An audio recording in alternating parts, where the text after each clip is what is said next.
Hello दोस्तों, आप सभी का स्वागत है आपके अपने YouTube channel Rudra smart coaching classes में। मैं दिवाकर मौर्य। यूपीपीसीएल TG2 का डेट निर्धारित हो गया है। यह नवंबर एक्सपेक्टेड है, नवंबर के फर्स्ट वीक में हो जाएगा, सेकेंड वीक में हो जाए। इस बार की जो डेट आई है वो ऑफिशियल आई है, आप जाके देख सकते हैं यूपीपीसीएल के मेन साइट पर वो डेट आपकी निर्धारित हो चुकी है। तो इसके लिए आप क्या करिए, ज़्यादा से ज़्यादा प्रैक्टिस पेपर लगाइए। जैसे 2019 में जितने पेपर हुए थे या इसके 2021 में हुए थे या इसके पहले जितने भी प्रीवियस ईयर पेपर हुए थे सभी को जाकर सॉल्व करिए और देखिए कि उसका लेवल क्या था। लेवल में आपको देखना है कि सबसे ज़्यादा क्या पढ़ना है, इंस्ट्रूमेंट पढ़ना है कि आपका मोटर का पोर्शन पढ़ना है कि पावर प्लांट का पोर्शन पढ़ना है कि यूटिलाइजेशन का पढ़ना है या बेसिक पढ़ना है। आपको एनालिसिस करना है 150 क्वेश्चन में कि सबसे ज़्यादा किस पोर्शन से क्वेश्चन पूछे जा रहे हैं।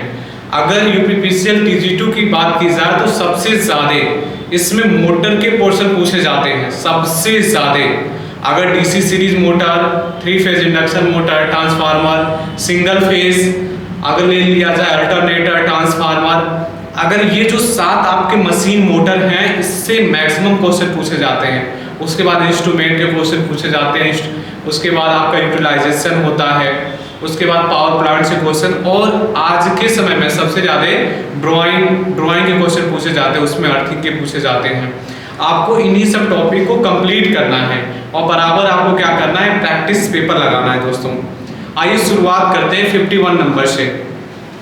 मैंने 50 क्वेश्चन आपको करा दिया था, आप देखिए 51 नंबर से कह रहा है स्टार्टिंग टॉर्क यूनिवर्सल मोटर का कितना होता है। पहले समझिए स्टार्टिंग टॉर्क होता क्या है। किसी भी मोटर को शुरू करने के लिए जो बल लगाते हैं ना दोस्तों, वही होता है टॉर्क। टॉर्क है क्या? टॉर्क एक प्रकार का बल है जो मोटर के जो रुकी हुई कंडीशन है, या कह सकते हैं आप जो बिल्कुल स्थिर अवस्था है, स्टैंड स्टिल कंडीशन है, उसको बिल्कुल रनिंग कंडीशन में लाने के लिए जो आप बल लगाते हैं ना, तो उसी को बोलते हैं टॉर्क। तो कह रहा है कि यूनिवर्सल मोटर का जो स्टार्टिंग टॉर्क होता है वो कितना होता है। ऑप्शन के अकॉर्डिंग देख लीजिए। कह रहा है जो रनिंग टॉर्क होता है उसका 200%। 200% का मतलब कह रहा है कि 2 गुना होता है रनिंग टॉर्क का। कह रहा है कि 0.5 गुना होता है रनिंग टॉर्क का, 4.5 गुना होता है रनिंग टॉर्क का, 1 गुना होता है। तो दोस्तों जो यूनिवर्सल मोटर होता है ना उसका स्टार्टिंग टॉर्क रनिंग टॉर्क का होता है 4.5 गुना होता है रनिंग टॉर्क का। यहाँ आप लिख देंगे जो रनिंग कंडीशन में जो टॉर्क होता है ना उससे 4.5 गुना ज़्यादा स्टार्टिंग में होता है, तभी तो वो मोटर स्टार्ट होकर आसानी से चलेगी, जो स्टार्टिंग टॉर्क होता है।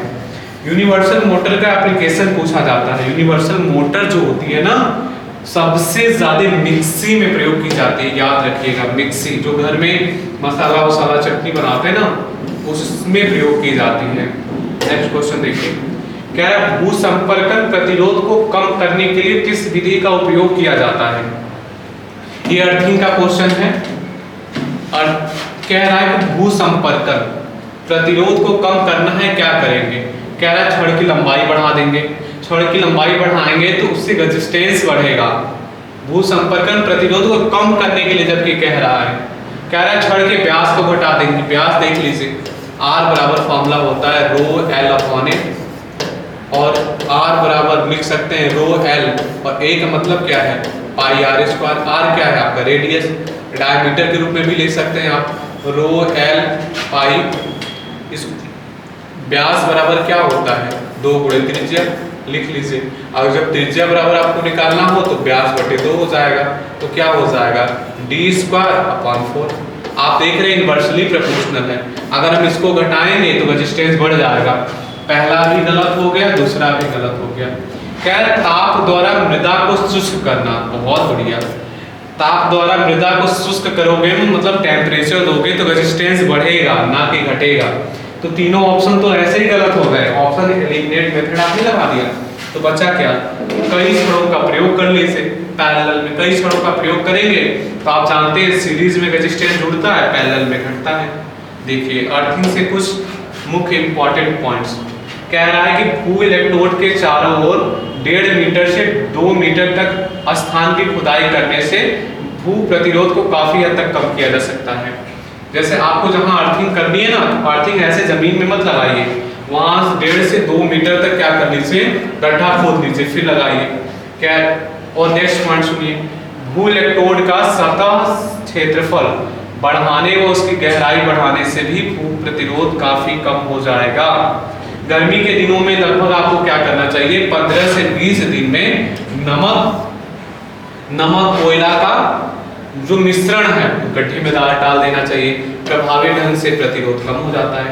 ऐसे स्थान जहां पर अर्थिंग आप कर रहे हो वहां पर अगर उपलब्ध हो समांतर क्रम में तो बहुत सारे भू जो संपर्कन के रॉड होते हैं उनको आप लगा दोगे तो भू प्रतिरोध को काफी हद तक कम किया जा सकता है।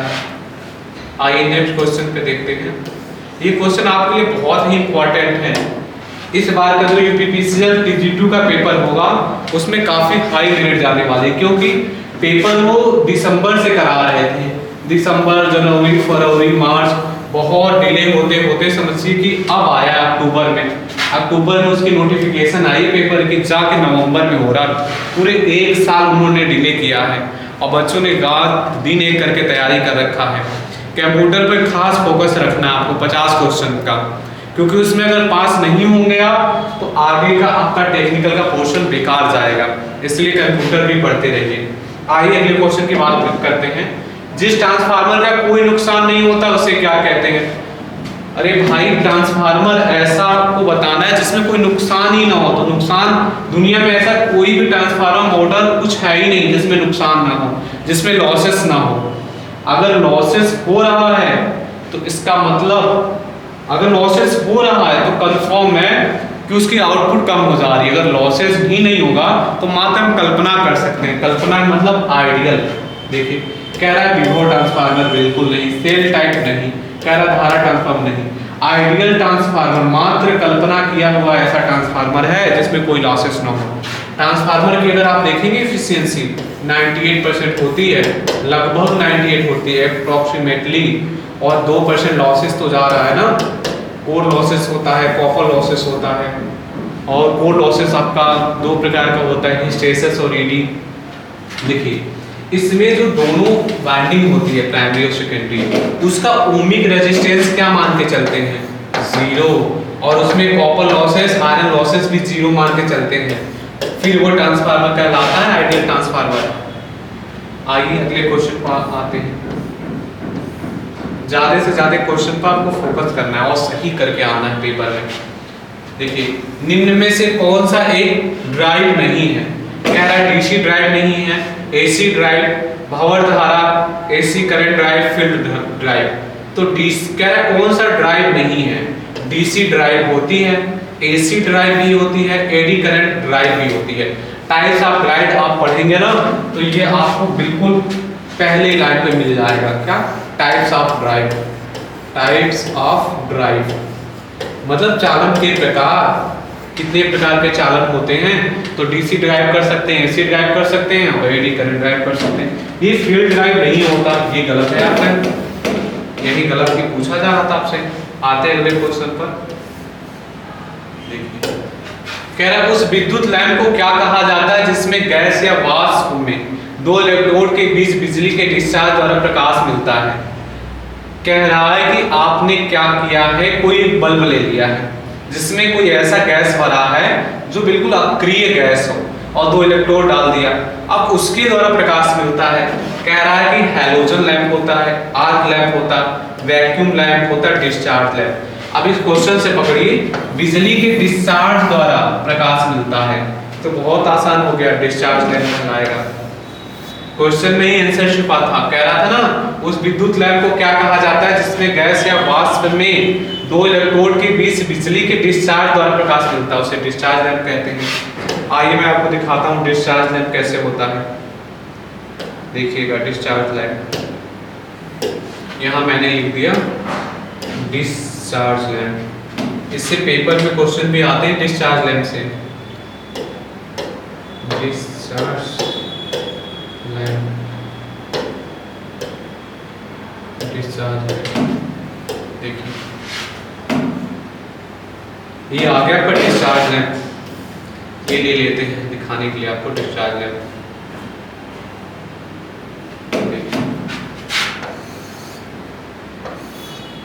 वो क्या कह रहा था, कोई ऐसा बल्ब है जिसमें आपने क्या किया है, गैस भरा है और 2 इलेक्ट्रोड लेकर आप उससे प्रकाश उत्पन्न कर रहे हैं।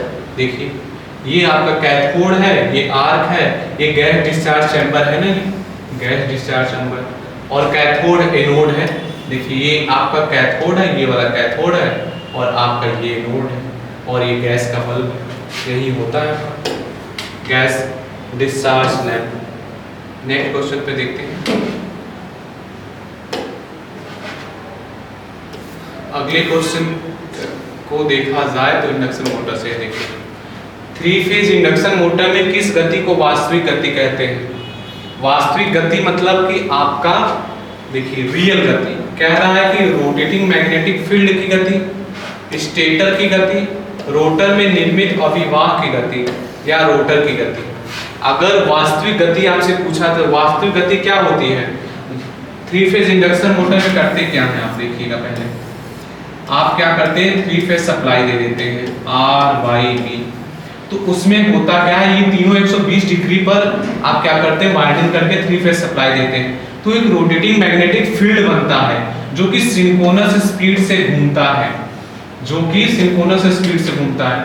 ये जो 3 फेज आपने सप्लाई दिया उससे जो रोटेटिंग मैग्नेटिक फील्ड उत्पन्न हुआ और जिस स्पीड से घूम रहा है मैग्नेटिक फील्ड, वही तो है आपका वास्तविक गति। देखिए पहला ही ऑप्शन में है रोटेटिंग मैग्नेटिक फील्ड की गति।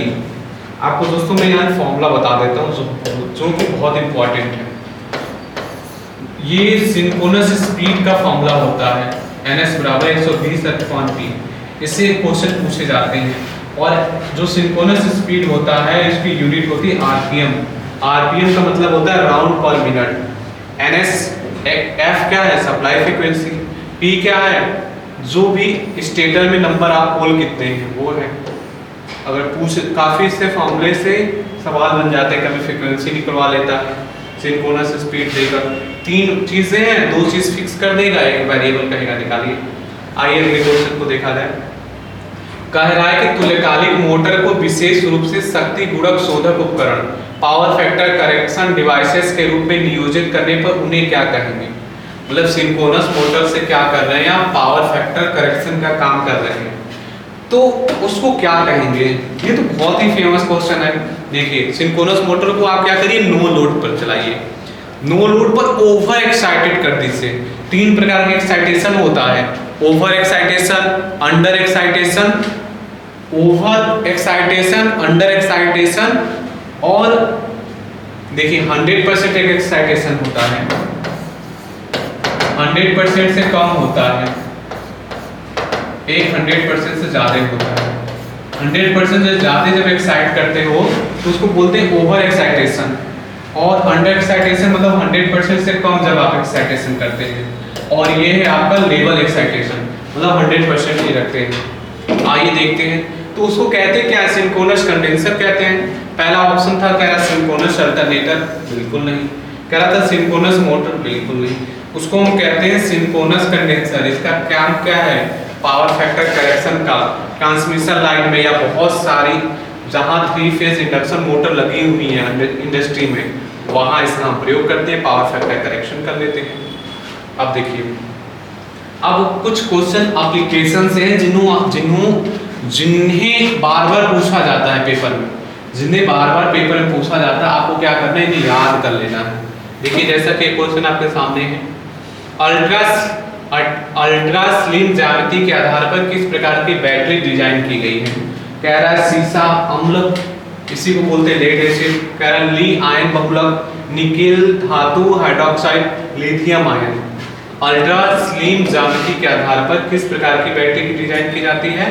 तो ली आयन बहुलक का, इसका हो जाएगा ऑप्शन नंबर 2।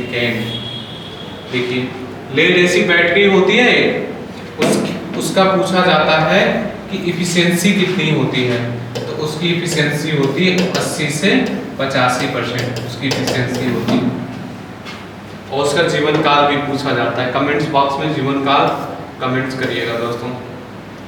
देखिए कह रहा है कि सैथरी के पास में शैथिल्य पास BH वक्र में B क्या दर्शाता है?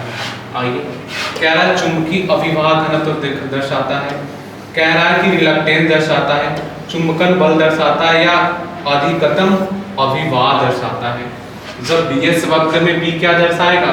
बहुत आसान है, B होता क्या है? B का फॉर्मूला भी आपने पढ़ा होगा, B बराबर होता है π/a। इसको बोलते क्या है? Magnetic field density. Magnetic field density B है, तो यही दर्शाता है आपका B।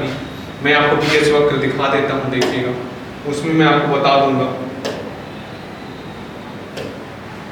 आपको दिखा दूंगा तो क्लियर आपको याद हो जाएगा। देखिए BH कर्व,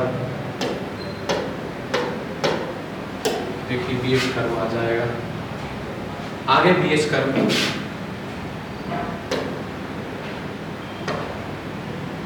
चलिए ये ले लीजिए BH का। आपको डायग्राम क्लियर दिख रहा होगा, देखिए ये इतनी क्वालिटी का डायग्राम नहीं था, इसलिए ये ब्लर हो रहा है। B क्या है? Flux density, magnetic flux density, और H क्या है? मैग्नेटाइजेशन फोर्स है। देखिए यहाँ से यहाँ जो होता है ना, उसको बोलते हैं पोरोसिटी। अगर मैं यहाँ O लिख दूं, O से C तक की दूरी क्या है? पोरिसिटी, और O से B तक रिटेंटिविटी। ये भी पेपर में पूछ लिया जाता है। आते अगले क्वेश्चन पे दोस्तों।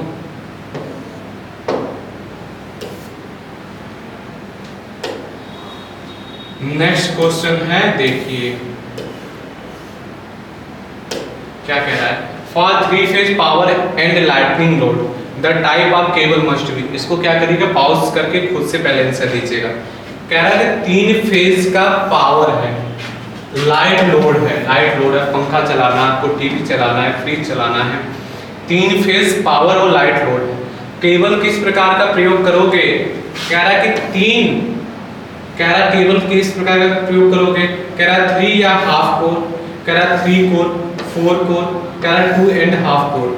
तो बताइए, बहुत आसान है। 3 फेज का है, क्या है? पावर और लाइट लोड है। पावर मैंने लिख दिया, पावर और लाइट लोड। देखिएगा, आप क्या करिए?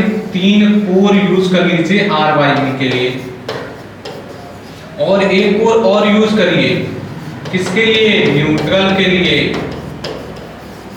और इस मोटाई पूछा जाता है, थ्रेड से जो न्यूट्रल कोर की मोटाई होती है आधी होती है, हाफ होती है। ये तो साइज की बात हो गई। तो देख लीजिए कितनी कोर हो गई? 3 कोर RYB फेस के लिए, एक न्यूट्रल के लिए, 4 कोर का प्रयोग किया। ऑप्शन में खोलिए 4 कोर कहीं है? बिल्कुल है, 4 कोर हो जाएगा option number C। My dear friends, आते अगले क्वेश्चन पर। ऐसे क्वेश्चन तो आपको बिल्कुल दिमाग लगा के बस सॉल्व कर देना है। कह रहा है कि वायरिंग एक्सेसरीज के विनिर्देशकों को कैसा होना चाहिए? जो वायरिंग कर रहे हैं उसका जो एक्सेसरीज होता है, तो हमें क्या ध्यान देना चाहिए? स्थानीय लोकल ISI मानक नहीं ध्यान देना चाहिए, विदेशी मानक ISI मानक। देखिए, वायरिंग जो एक्सेसरीज होता है तो किस विनिर्देश का पालन करना चाहिए? ISI विनिर्देश का पालन करना चाहिए। कमेंट्स बॉक्स में ISI का फुल फॉर्म लिखिएगा। आगे आते हैं नेक्स्ट क्वेश्चन में। कह रहा है मृदा के उपचार द्वारा भू संपर्कन प्रतिरोध में सुधार के लिए किस रसायन का उपयोग नहीं किया जाता? कह रहा है कि नहीं किया जाता है। कह रहा है कॉपर सल्फेट, नीला पोता, तूतिया, इसका तो प्रयोग किया जाता है। कह रहा है सल्फर हेक्साफ्लोराइड ऋण विद्युती, इसका नहीं किया जाता है। मैग्नीशियम सल्फेट, एप्सम लवण, इसका प्रयोग किया जाता है। पोटेशियम नाइट्रेट, सोरा, इसका प्रयोग किया जाता है। तो क्या कह रहा था? मृदा के उपचार द्वारा भू संपर्कन प्रतिरोध में सुधार के लिए किस रसायन का उपयोग नहीं किया जाता? तो सल्फर हेक्साफ्लोराइड ऋण विद्युतीकी का प्रयोग नहीं किया जाता है। आइए अगले क्वेश्चन पर आते हैं। करेक्ट, नियर डीसी सोर्स से डीसी मोटर की गति को नियंत्रित करना है। किस प्रकार के विद्युत इलेक्ट्रॉनिक परिवर्तक मतलब कन्वर्टर का प्रयोग करोगे। आपके पास है एक नियत डीसी सोर्स, मतलब नियत का मतलब होता है फिक्स कांस्टेंट डीसी सोर्स है, और डीसी मोटर की गति को आपको नियंत्रित करना है। बहुत आसान है। कह रहा है आप अर्ध नियंत्रित रेक्टिफायर यूज करोगे, हाफ वेव रेक्टिफायर नहीं। कह रहा है चॉपर प्रयोग करोगे, बिल्कुल चॉपर का प्रयोग करेंगे। कह रहा है पूर्ण नियंत्रित दृष्टकारी, कह रहा है एसी वोल्टा नियमन, ये हो जाएगा चॉपर का प्रयोग करेंगे। आपके पास अगर फिक्स डीसी सोर्स है, डीसी मोटर की गति को कंट्रोल करना है तो चॉपर का प्रयोग करेंगे आप। आइए नेक्स्ट क्वेश्चन देखते हैं। कह रहे इनमें से किसी डीसी जनरेटर में प्रकीर्ण स्ट्रे लॉस के रूप में जाना जाता है। तो स्ट्रे लॉस का तो फॉर्मूला ही होता है, स्ट्रे लॉस का फॉर्मूला होता है, क्या होता है, mechanical losses plus iron losses. ये हो गया mechanical losses plus iron losses. देख लीजिए कहाँ है। कह रहा पार्श्व परिपथ में विद्युतीय हानि, यांत्रिक हानि प्लस क्रोड हानि। कह रहा है कि यही तो है, यांत्रिक मतलब क्या होता है, मैकेनिकल लॉसेस, और क्रोड हानि मतलब आयरन लॉसेस। कह रहा है हिस्टेरिसिस लॉसेस और एडी करंट नहीं, यही तो होता है आयरन लॉसेस। बियरिंग की घर्षण हानि, कम्यूटेटर में घर्षण हानि, वायु घर्षण हानि नहीं, पार्श्व परिपथ में विद्युतीय हानि नहीं। आप इसको लिख लीजिएगा। स्ट्रे लॉस का फॉर्मूला क्या होता है, स्ट्रे लॉस का फॉर्मूला होता है यांत्रिक हानि प्लस क्रोड हानि। यह ट्रांसफार्मर में एक टर्म्स आता है स्ट्रे लॉसेस का, वहां से फॉर्मूला का ड्राइव हुआ है। कौन सा ऊर्जा डीसी मशीन में यांत्रिक शक्ति के अंतरण को सुगम बनाता है। देखिए चाहे डीसी जनरेटर हो, चाहे डीसी मोटर हो, चाहे अल्टरनेटर हो, अगर डीसी जनरेटर क्या करता है, मैकेनिकल ऊर्जा को डीसी इलेक्ट्रिकल ऊर्जा में चेंज कर देता है, और डीसी मोटर क्या करता है, डीसी इलेक्ट्रिकल ऊर्जा को मैकेनिकल ऊर्जा में चेंज कर देता है। तो यह जो मैकेनिकल ऊर्जा में चेंज करता है उसको हम आउटपुट बोलते हैं। आउटपुट प्राप्त कैसे करेंगे, कुछ न कुछ तो लगाना पड़ेगा, बिल्कुल लगाना पड़ेगा। सॉफ्ट लगाएंगे, सॉफ्ट। आपको मैं सॉफ्ट दिखा दूं, चलिए कोई आपको मैं दिखा देता हूँ। 3 फेज इंडक्शन मोटर, इन दोनों को पहले मैं कट कर देता हूँ। ये कट और ये कर दिया मैंने क्लियर। देखिए यहाँ मैंने सर्च कर लिया 3 phase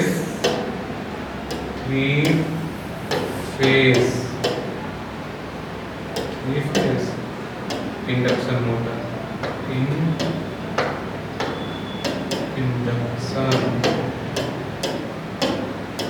induction motor, 3 phase induction motor.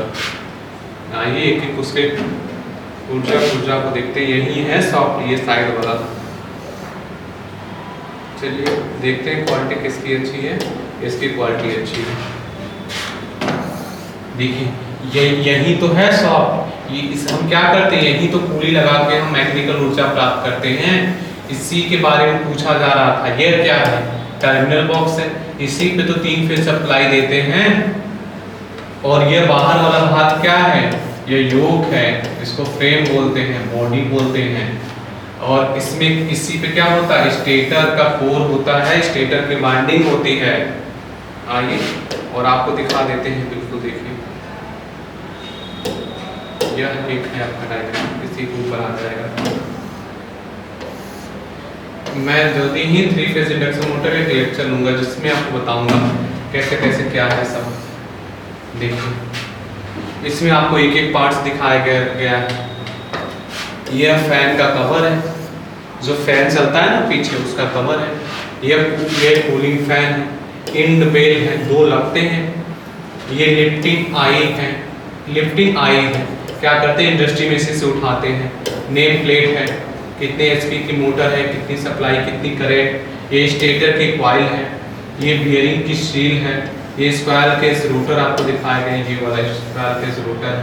Cast iron का फ्रेम है, बताया भी है। बॉल बेयरिंग का प्रयोग करते हैं दोस्तों। आते हैं अगले क्वेश्चन पर।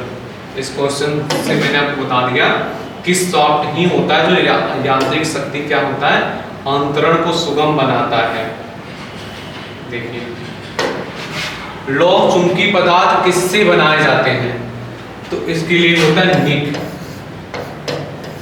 Nickel iron cobalt. देख लीजिए ग्रेफाइट निकिल कागज से कब से बनाया जाने लगा? सीधे सीधे गलत। कह रहा लोहा एल्युमिनियम तांबा, एल्युमिनियम तांबा गलत है। लोहा निकिल कोबाल्ट बिल्कुल सही है। बिस्मिथ सल्फर निकिल गलत है। ये आपका सी नंबर सही है। निकिल होता है, आयरन होता है, कोबाल्ट होता है। ये है निक। निक से याद रखिएगा, लौह चुंबकीय पदार्थ बनाने का एक ट्रिक है निक।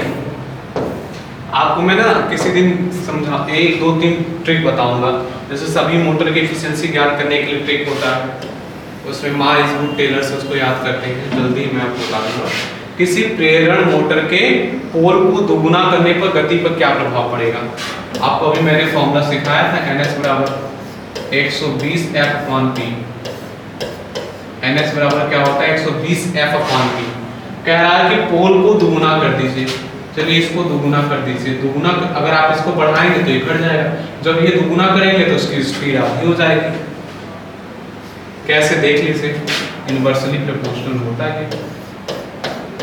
अगर मैं इसको 2 टाइम्स करूंगा तो ये कितना हो गया? ये हाफ हो गया, तो गति आधी हो जाएगी। So simple. आइए अगले क्वेश्चन पे चलते हैं। ऐसे ऐसे TG2 में क्वेश्चन पूछे गए थे, बस आपको कॉन्सेंट्रेट होकर पढ़ाई करते रहना है। एकल वाइंडिंग वाला ट्रांसफार्मर, ये तो इतना फेमस है कि हर बच्चा बता देगा। क्या है? Auto transformer, current transformer, power transformer, potential transformer. यही है सिंगल फेज सिंगल वाइंडिंग वाला ट्रांसफार्मर, ऑटो ट्रांसफार्मर। हाँ जी, इसमें एक ही वाइंडिंग होती है, प्राइमरी और सेकेंडरी नहीं होती है। कह रहा वोल्टता वर्गीकरण के अनुसार 650 वोल्ट से 33,000 तक के बीच के वोल्टेज पर आज को क्या कहेंगे? आइए पहले आपसे इस क्वेश्चन सॉल्व करा लेते हैं। कह रहा उच्च वोल्टेज, अतिरिक्त उच्च वोल्टेज, निम्न वोल्टेज, मध्यम वोल्टेज, उसे हम क्या कहेंगे? उच्च वोल्टेज कहेंगे।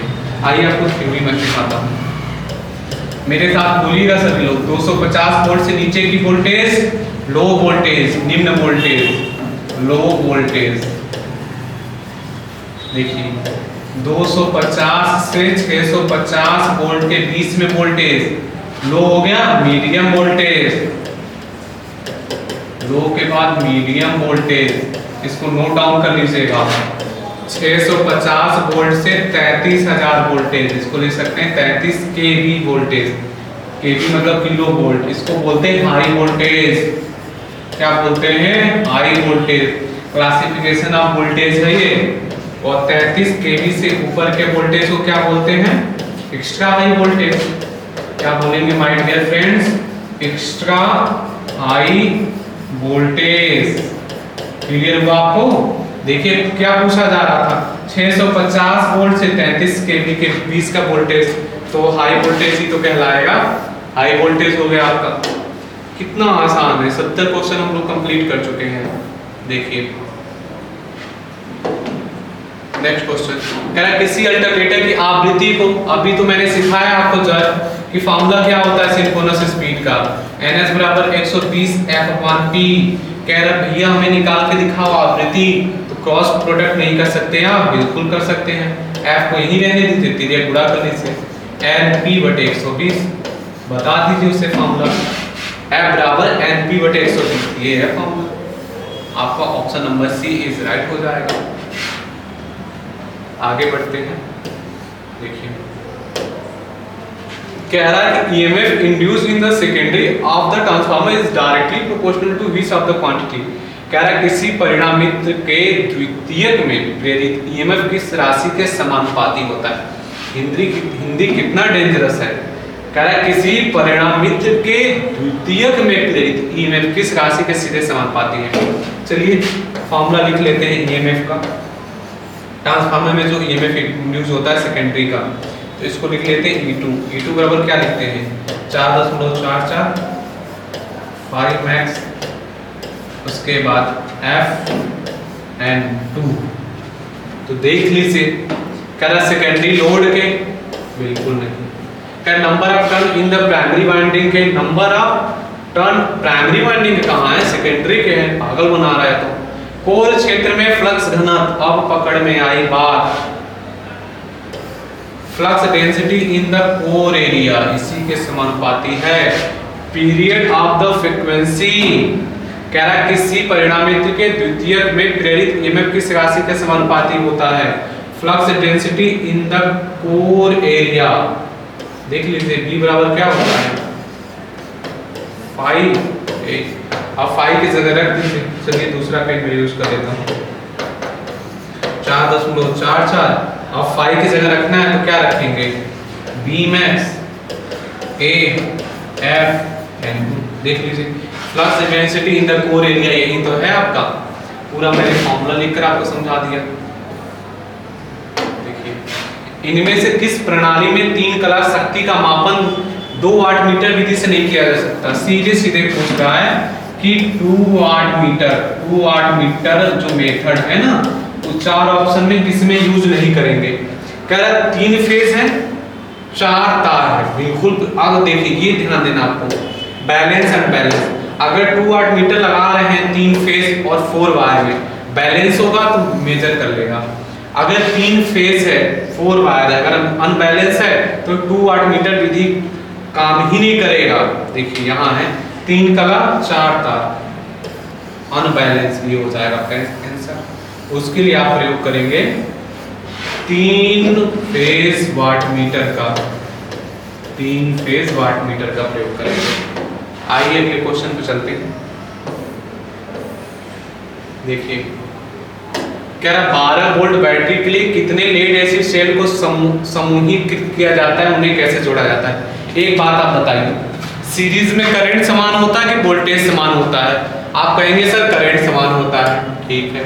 पैरेलल में वोल्टेज समान होता है कि करंट समान होता है। यहाँ मैं लिख देता हूँ सीरीज में जो होता है ना करंट समान होता है वोल्टेज अलग अलग होता है।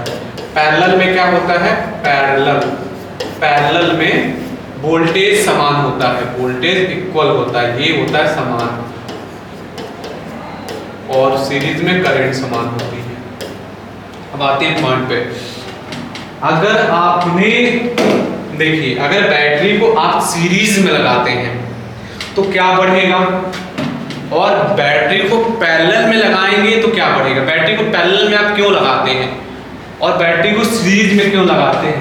आप कमेंट्स बॉक्स में ही कमेंट्स करके मुझे जरूर बताइएगा ठीक है। कह रहा है कि 12 वोल्ट की बैटरी के लिए कितने लेड एसिड सेल। तो आप देख लीजिए कि एक लेड एसिड सेल की क्षमता कितनी होती है 2 वोल्ट होती है। हमें कैसे लगाना है एक समूह में लगाना है ठीक है। तो आप क्या करेंगे पैरेलल में जो होता है ना मैंने जो आपसे क्वेश्चन पूछा था उसका आंसर बता ही देता हूँ। बैटरी को पैरेलल लगाएंगे ना तो वोल्टेज बढ़ जाता है और सीरीज में लगाएंगे तो करंट बढ़ जाता है। अगर हमें 2 वोल्ट की 6 हमने अगर बैटरी लगा दिया 6 से लगा दिया तो वो बन जाएगा 12 वोल्ट। जैसे हमारे पास 2 वोल्ट की एक सेल है हमने 6 से लगा दिया तो कितना अब हमें वोल्टेज मिलने लगेगा 12। उन्हें कैसे आप लगाएंगे समांतर में ही तो वोल्टेज बढ़ता है। बैटरी का जो कनेक्शन किया जाता है 3 प्रकार से किया जाता है सीरीज पैरेलल और सीरीज पैरेलल दोनों। मतलब सीरीज में लगा सकते हैं पैरेलल में एक होता है कंबाइंड का मतलब सीरीज पैरेलल। देखिए अगला क्वेश्चन 75 दिए गए विकल्पों में से कौन सी मोटर उच्च स्टार्टिंग टॉर्क विकसित करने में सक्षम है। क्या है सिंगल फेज सैडेड मोटर बिल्कुल नहीं। कह रहा है कि permanent DC motor square case induction motor repulsion motor इसमें सबसे ज्यादा स्टार्टिंग टॉर्क देगा सिंगल फेज का रिपल्सन मोटर। सिंगल फेज का ऐसे सिंगल फेज सिंक्रोनस मोटर भी बोलते हैं रिपल्सन मोटर को। 3 फेज सिंक्रोनस मोटर होता है और रिलक्टेंस मोटर होता है। देखिए आगे आते हैं अगले क्वेश्चन पर। विद्युतीय संकर्षण के लिए कौन सी मोटर सबसे उपयुक्त है। ये सबसे फेमस क्वेश्चन है रेलवे का एआरपी टेक्नीशियन का सबसे फेमस क्वेश्चन है और TG2 का कि इलेक्ट्रिक संकर्षण मतलब जो आपका ट्रेन जो चलती है उसमें कौन सी मोटर यूज करेंगे। इलेक्ट्रिक फ्रैक्शन उसको बोलते हैं विद्युत संकर्षण को। विद्युत का मतलब इलेक्ट्रिक संकर्षण का मतलब फ्रैक्शन। और डिप्लोमा में एक बुक ही आता है इलेक्ट्रिक ट्रैक्शन के नाम से। यूटिलाइजेशन का आधा पार्ट होता है पूरा पढ़ना पड़ता है डिटेल में। उसमें हम यूज करते हैं डीसी सीरीज मोटर आप पूछेंगे सर क्यों? क्योंकि इसका स्टार्टिंग टॉर्क हाई होता है, और स्टार्टिंग टॉर्क हाई होगा तभी तो ज़्यादा से ज़्यादा बैठे यात्रियों को या जो भी सामान आपने रखा है मालगाड़ी में उसको वो स्टार्टिंग कंडीशन से खींच के आगे ले जाएगा। देखिए कह रहा है कि दाएं हाथ राइट हैंड कॉर्क स्क्रू नियम के अनुसार चुंबकीय क्षेत्र की दिशा इनमें से किसके द्वारा दर्शाई जाती है? कह रहा है जैसे जैसे पेंच की गतिविधि होती है उसके उसी अनुरूप दिशा में, पेंच घूर्णन की लंबवत दिशा में, अंदर पेंच डालने की दिशा में, पेंच के घूर्णन की दिशा में। आपने पढ़ा होगा कॉर्क स्क्रू नियम, कह रहा है कि चुंबकीय क्षेत्र की दिशा पेंच के घूमने की दिशा में, जैसे जैसे पेंच घूमता है घूमने की दिशा में चुंबकीय क्षेत्र की दिशा होती है, इसका हो जाएगा पेंच के घूमने की दिशा में। नियम तो सारे पढ़ लीजिएगा, फैराडे के दोनों नियम, उसके बाद लेंस का नियम। देखिए ये सारे जो बेसिक चीजें आप उन्हें पढ़ते रहा करिए।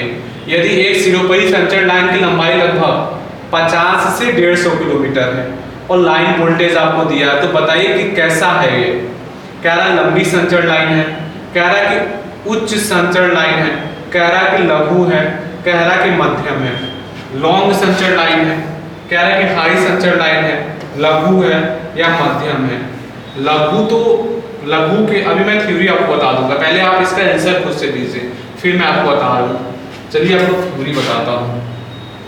अगर देखिए 1 किलोमीटर से 80 किलोमीटर है और वोल्टेज कितना है वो भी देखिए इसे, वो 1 से 20 केवी तक है तो ये कहलाएगा आपका शॉर्ट ट्रांसमिशन लाइन। अगर 80 किलोमीटर से 160 किलोमीटर है और वोल्टेज कितना है इसको नोट डाउन कर लीजिएगा 20 केवी से 100 केवी, तो उसको कहते हैं मीडियम ट्रांसमिशन लाइन। शॉर्ट हो गया, मीडियम हो गया। लॉन्ग ट्रांसमिशन लाइन 160 किलोमीटर से ऊपर अगर है ट्रांसमिशन लाइन और वोल्टेज कितना है 100 केवी से ऊपर का वोल्टेज है, इसको नोट डाउन कर लीजिए, आपके लिए इन फ्यूचर बहुत काम में आने वाली चीज है।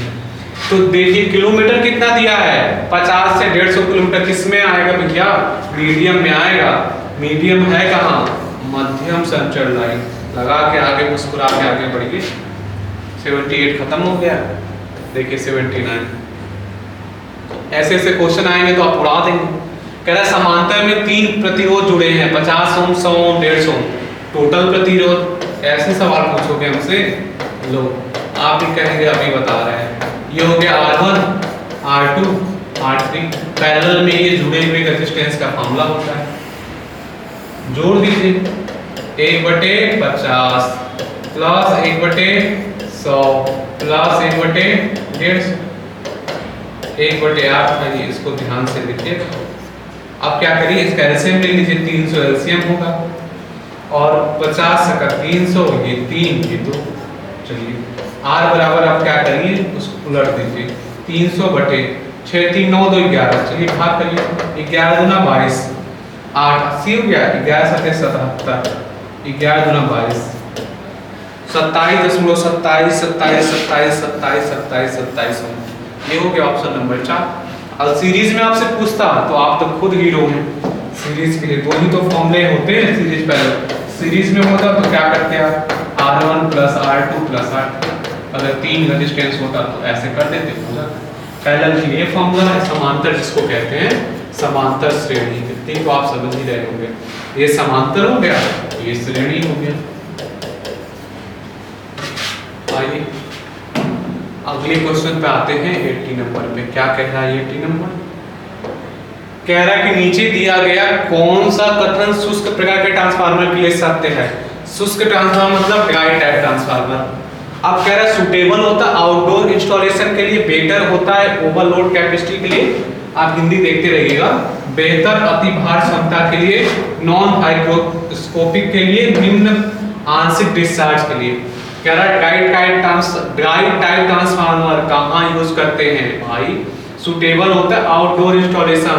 और ड्राई टाइप ट्रांसफार्मर की एक खासियत सुनिए, इसमें तेल नहीं भरा जाता। कूलिंग के लिए ऑयल, जो नेफ्था ऑयल भरते हैं, भरा ही नहीं जाता। और जो ऑयल का काम पूछा जाता है दोस्तों आपसे, इंसुलेशन और कूलिंग। मैं आपको इससे आईसी में हमेशा याद रखता हूँ, कि जो ट्रांसफार्मर में ऑयल होता है उसका दो काम होता है, आईसी करना। आईसी का मतलब, आई का मतलब होता है इंसुलेशन, इंसुलेशन प्रोवाइड कराता है, इंसुलेशन। और सी का मतलब होता है कूलिंग, इंसुलेशन और कूलिंग प्रोवाइड कराता है ट्रांसफार्मर में। ट्रांसफार्मर को ऑयल डेप्थ ऑयल भरते हैं। उसके बाद देखिए सुटेबल होता है आउटडोर इंस्टॉलेशन के लिए। आगे आते हैं, चुंबकीय अभिवाह रेखाओं के प्रवाह के लिए चुंबकीय परिपथ के विरोधी गुणधर्म को किसके द्वारा प्रदर्शित किया जाता है। देखिए इस रिलक्टेंस का पूछा जा रहा है, कह रहा है चुंबकीय शक्ति द्वारा परिभाषित होता है, नहीं। कह रहा चुंबक की पारगम्यता विशिष्ट चुंबकशीलता से नहीं। कह रहा चुंबकीय वाहक बल और चुंबकीय पारगम्यता के अनुसार के बराबर, चुंबकीय वाहक बल और चुंबकीय अभिवाह के अनुपात के बराबर। यही है फॉर्मूला इसका, रिलक्टेंस का फॉर्मूला है अनुपात। ये हो जाएगा आपका राइट आंसर। नेक्स्ट आगे देखते हैं। कह रहे एसी की तुलना में डीसी के लाभ बताइए। एसी की तुलना में डीसी के क्या लाभ होते हैं। कह रहा है डीसी में उच्च आवृत्ति होती है। अरे डीसी की आवृत्ति तो 0 होती है, उच्च कब से होने लगी। निम्न शक्ति गुणक, पावर फैक्टर कह रहा लो होता है। उच्च उत्पादन वोल्टेज, बिल्कुल नहीं, एसी में उच्च उत्पादन वोल्टेज कहते हैं। और पावर फैक्टर पूछा जा रहा, पावर फैक्टर कितना होता है आपका। देखिए कह रहा पावर फैक्टर निम्न पावर फैक्टर, बिल्कुल नहीं। कह रहा है कोई कोरोना निकटता और स्क्रीन प्रभाव नहीं होता। एसी की तुलना में डीसी का यही तो लाभ है। जो कोरोना होता है ट्रांसमिशन लाइन में, वो कह रहा है कि प्रभाव नहीं होता। कोरोना कह रहा है कि आपका स्क्रीन इफेक्ट नहीं होता, स्क्रीन इफेक्ट नहीं होता।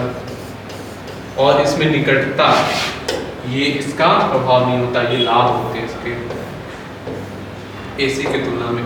कह रहा है BIS नियमों के अनुसार मीटर बोर्ड और मुख्य स्विच बोर्ड को जमीन सतह से कितनी ऊंचाई पर फिट किया जाता है।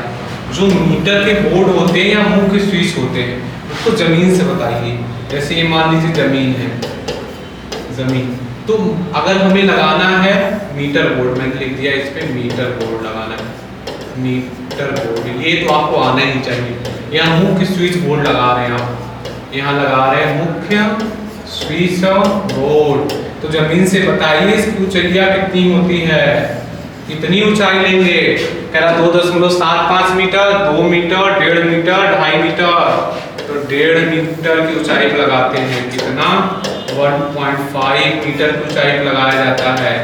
यह एक टेबल में सारा कुछ दिया हुआ है ड्राइंग में, आप इसको याद कर लीजिएगा, पूछा जाता है क्वेश्चन। तीन कला मोटर परिवर्तक की नियंत्रण तार स्थापन। आप पुश बटन या प्रतिभार ओवरलोड रिले या नो वोल्ट कॉइल किससे जुड़े होते हैं। देखिए एक स्टार्टर होता है जिसका नाम होता है DOL स्टार्टर।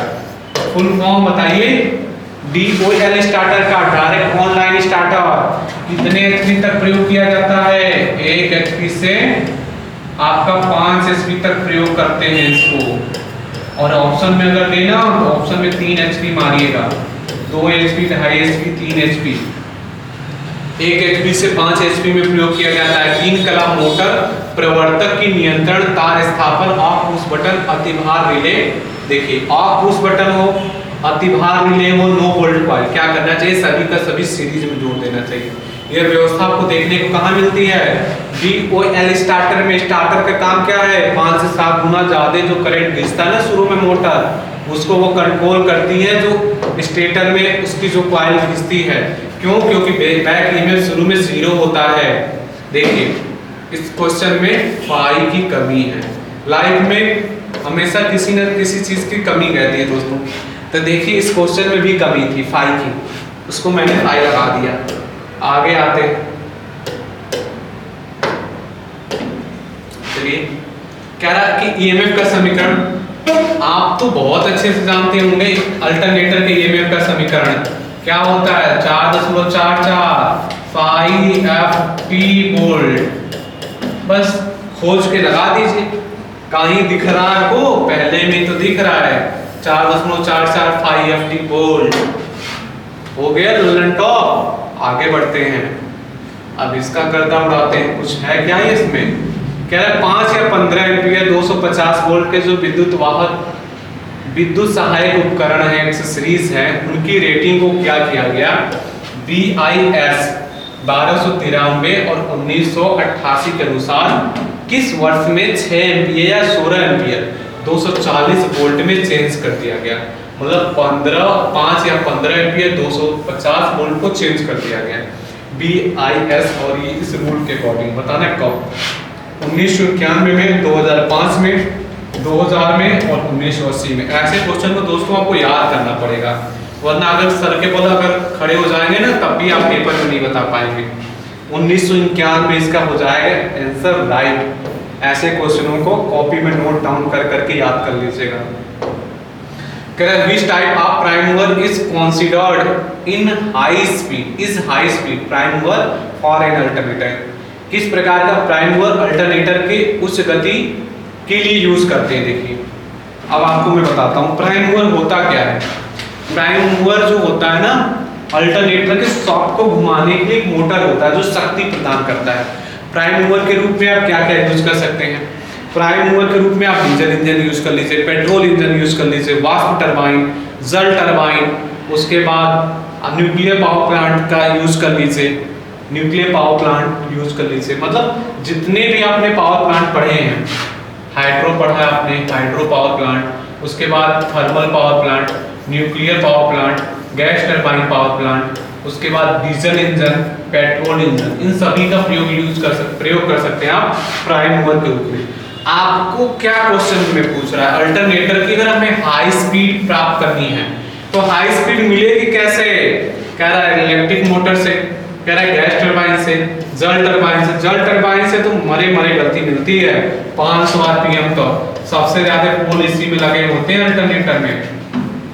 आंतरिक दहन इंजन में, कह रहा है आईसी इंजन में, इंटरनल कंबस्शन इंजन में सबसे ज्यादा गैस टरबाइन पावर प्लांट से आपको स्पीड मिलेगा। आ जाइए सबसे कम पूछे तो आपका हाइड्रो पावर प्लांट। कह रहा परिणामित कुंडलन के अंतःपटलन का क्या उद्देश्य है। कह रहा क्षरण प्रतिघात को कम करना, वोल्टता प्रवणता में वृद्धि करना, धारा प्रवणता को कम करना, क्षरण प्रतिघात में वृद्धि करना।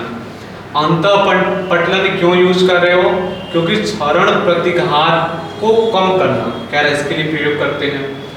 कह रहा ट्रांसफार्मर में अंतःपटलन का क्यों यूज करते हैं, क्षरण प्रतिघात में वृद्धि हो सके, क्षरण प्रतिघात को कम करेंगे, तो हम इसलिए यूज करते हैं क्योंकि क्षरण प्रतिघात को कम करेंगे, क्षरण प्रतिघात को कम करें। देखिए दोस्तों, ट्रांसफार्मर की जो प्राइमरी वाइंडिंग होती है या सेकेंडरी वाइंडिंग, सारा का सारा फ्लक्स जो होता है ना प्राइमरी वाइंडिंग से लीक होता है ना सेकेंडरी से, उसी को बोलते हैं लीकेज फ्लक्स। मतलब दोनों से पूरा का पूरा लिंक नहीं हो पाता, जो इधर उधर टहलने लगता है उसको लीकेज फ्लक्स बोलते हैं।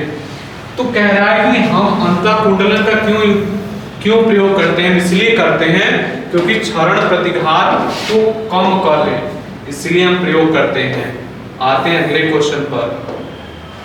किस पदार्थ में तापमान में वृद्धि होने पर उसका प्रतिरोध घटेगा। दो प्रकार के होते हैं, positive temperature coefficient, negative temperature coefficient. Positive temperature coefficient और नेगेटिव टेम्परेचर कोएफिशिएंट।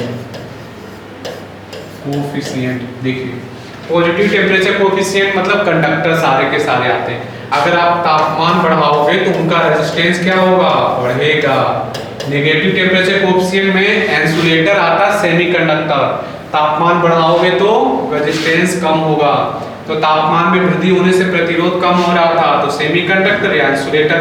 खोजिए कौन है सेमीकंडक्टर और इंसुलेटर। कार्बन का अगर हम टेम्परेचर बढ़ाएंगे तो रेजिस्टेंस कम होगा। देख रहे हैं गाड़ी धीरे धीरे कितनी जबरदस्त आगे बढ़ रही है। कह रहा है कि 240 वोल्ट के फेज वोल्टेज वाले 3 phase balance star connected system के लिए लाइन वोल्टेज देख लीजिए। आपको मैंने तो बार बार सिखा रहा हूं मैं। स्टार का फॉर्मूला देखिए फिर से लिखता हूं, VL बराबर रूट में 3 VPS। ये मतलब जो लाइन वोल्टेज होता है फेज वोल्टेज का रूट में 3 गुना होता है, रूट में 3 गुना होता है। और जो लाइन करंट होती है फेज करंट के बराबर होती है। ये कहानी हो गई स्टार की। आइए डेल्टा महाराज की कहानी देखते हैं। डेल्टा महाराज की कहानी, इसमें क्या होता है, जो लाइन वोल्टेज होता है फेज वोल्टेज के बराबर होता है। इसमें जो लाइन करंट होती है ना दोस्तों, रूट में 3 गुना होती है फेज करंट के। हो गए, जिसमें क्वेश्चन पूछे उस उड़ा दीजिए उसका गर्दा। स्टार कनेक्टेड सिस्टम के लिए लाइन वोल्टेज दिया क्या है, फेज वोल्टेज। देखिए डेल्टा पहले आपको समझना है कि स्टार के लिए दिया है डेल्टा के लिए, तभी तो फॉर्मूला अप्लाई करेंगे। स्टार के लिए दिया है स्टार, अब आज स्टार को पकड़ लेते हैं, यही तो फॉर्मूला है। क्या गिवन है, फेज वोल्टेज लिख लेते हैं। बीपीएस बराबर 240 दिया है। पूछ क्या रहा है, लाइन वोल्टेज बीएल। चलिए लगाते हैं फॉर्मूला इसका। बीएल बराबर क्या फॉर्मूला होता है, रूट में 3 बीपीएस। रूट में 3 का मतलब 1.732, 240 का गुणा कर दीजिए, जो आएगा कैंसिल हो जाएगा। देखिए 120.7 आएगा नहीं, 250 आएगा नहीं। अब मैं आपको गुणा करके दिखा देता हूँ। 240 का हमें गुणा करना है 1.732, ये गुणा कर लीजिए। 4 से 4 का ही गुणा कर लीजिए। 4 दूना 8, 4 3 12, 7 चौके 28 से 29, 4 2 6, फिर 2 दूना 4, 3 दूना 6, 7 दूना 14, 2 1 3, 8 6 5 हो गया, 1 4। और कितने स्थान, एक 0 आ गया क्योंकि मैंने 0 को गुणा नहीं किया, 3 स्थान पर लगेगा।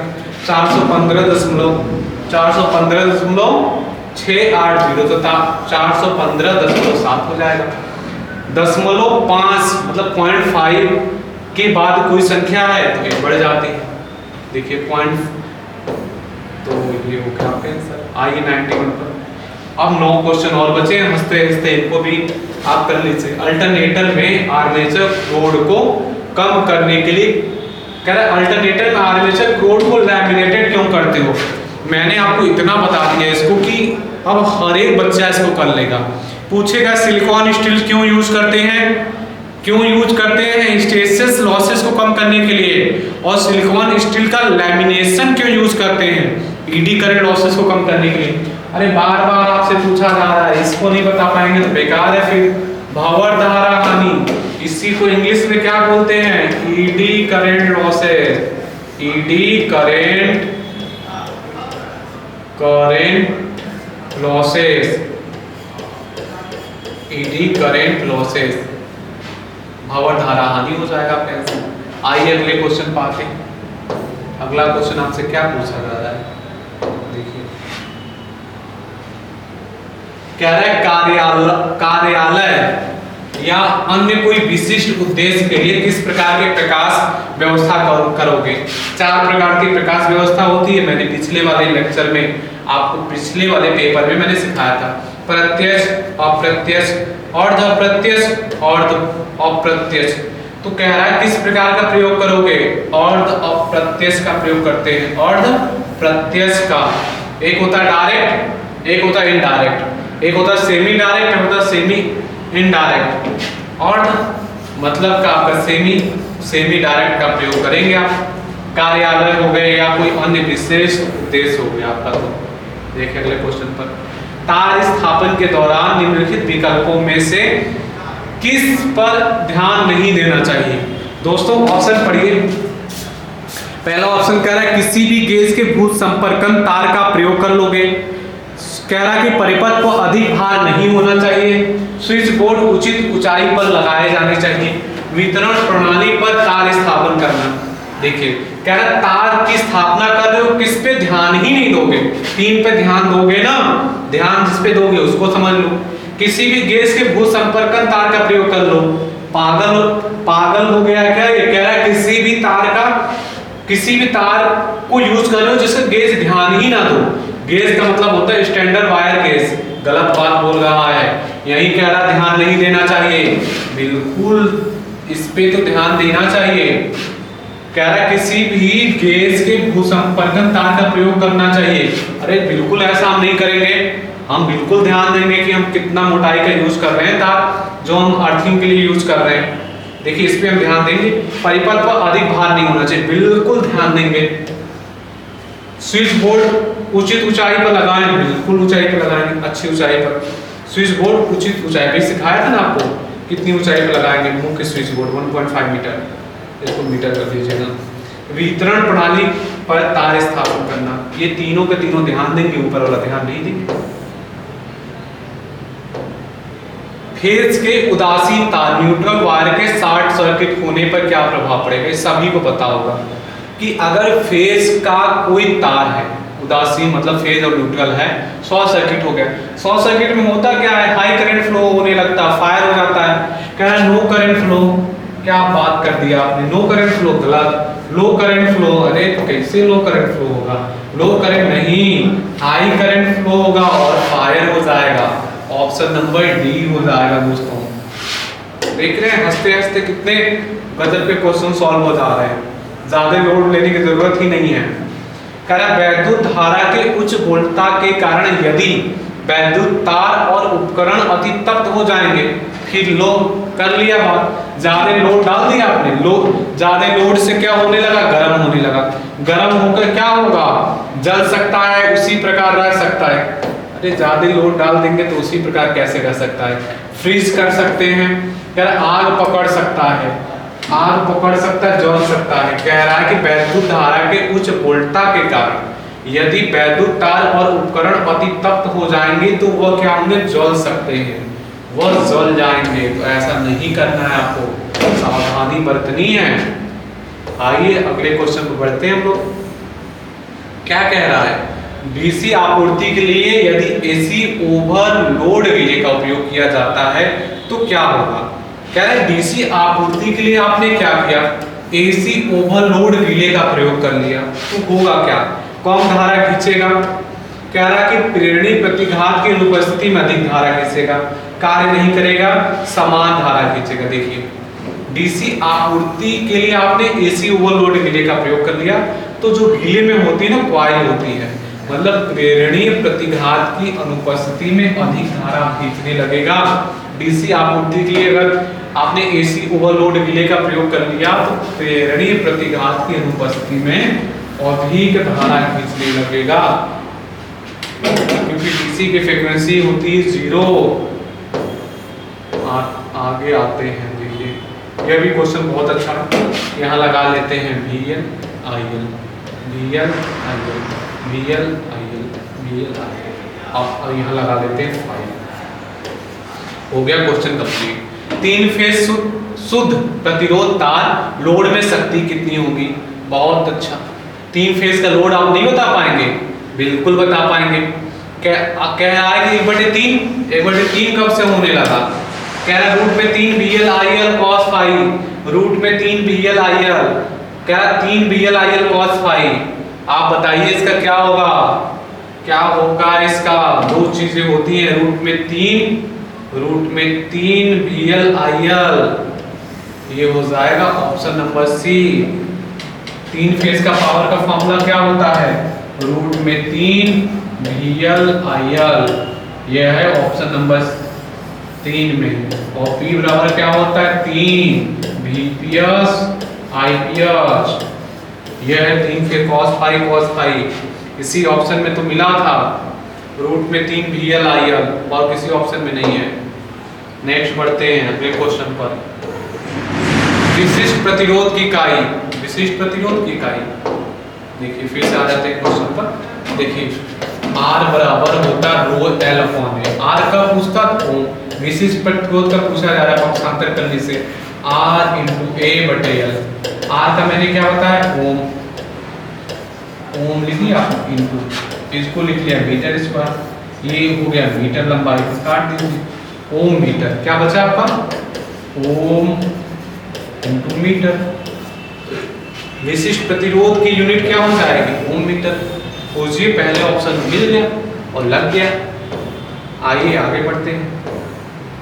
देखिए क्या कलरफुल हो गया ये क्वेश्चन। श्रेणी प्रकाश व्यवस्था सीरीज लाइटनिंग हेतु 240 वोल्ट आपूर्ति के कितने बल्ब की आवश्यकता होगी। हमारे पास 240 वोल्ट है, ठीक है। कह रहा है श्रेणी प्रकाश व्यवस्था सीरीज लाइट लगाना है। 6 वोल्ट का एक बल्ब है, 6 वोल्ट का एक बल्ब है, हमारे पास है 240 वोल्ट। कितने बल्ब की जरूरत पड़ेगी? नंबर ऑफ बल्ब यहाँ लिख देता हूं मैं, बल्बों की संख्या, बल्बों की संख्या, बल्ब की संख्या या बल्बों की संख्या। कुल वोल्टेज, कुल वोल्टता बटे एक बल्ब का वोल्टेज, एक बल्ब का वोल्टेज। चलिए कुल वोल्टेज कितना है? 240। एक बल्ब कितना ले रहा है? 6 वोल्ट। कितना हो गया? कितने बल्ब की जरूरत पड़ेगी? 40 बल्ब लगाएंगे आप मुस्कुराते हुए। या लो सीरीज में हम, अब वैसे भी वायरिंग जो करते हैं ना हमेशा पैरेलल में करते हैं, सीरीज में करते नहीं हैं। और सीरीज में करंट समान होता है, पैरेलल में वोल्टेज समान होता है। अब आज का नेक्स्ट क्वेश्चन है, देखिए which type of converter can work as a DC motor, AC motor, converter and inverter. Hindi में किस प्रकार का converter DC motor, AC motor, converter और इन्वर्टर की तरह कार्य कर सकता है? कह रहा मेटल प्लेट रेक्टिफायर, कह रहा mercury ion rectifier, AC voltage regulator, rotary converter. तो इसका हो जाएगा रोटरी कन्वर्टर। रोटरी कन्वर्टर क्या करता है? एसी मोटर या डीसी मोटर के लिए कन्वर्टर का भी काम करेगा, इन्वर्टर का काम करेगा। दोस्तों आज के लिए इतना ही, मिलेंगे अगले वीडियो में जिसमें हम कवर कर रहे होंगे 50 पहले पार्ट में कवर किया, फिर 100, अब कवर करेंगे 101 से 150 तक थर्ड पार्ट में। दोस्तों अगर आपको ये वीडियो पसंद आई हो तो इस वीडियो को जरूर लाइक करें, शेयर करें और चैनल को सब्सक्राइब कर लें। दोस्तों तब तक के लिए अपना ख्याल रखिएगा, मिलेंगे अगले वीडियो में, तब तक के लिए जय हिंद।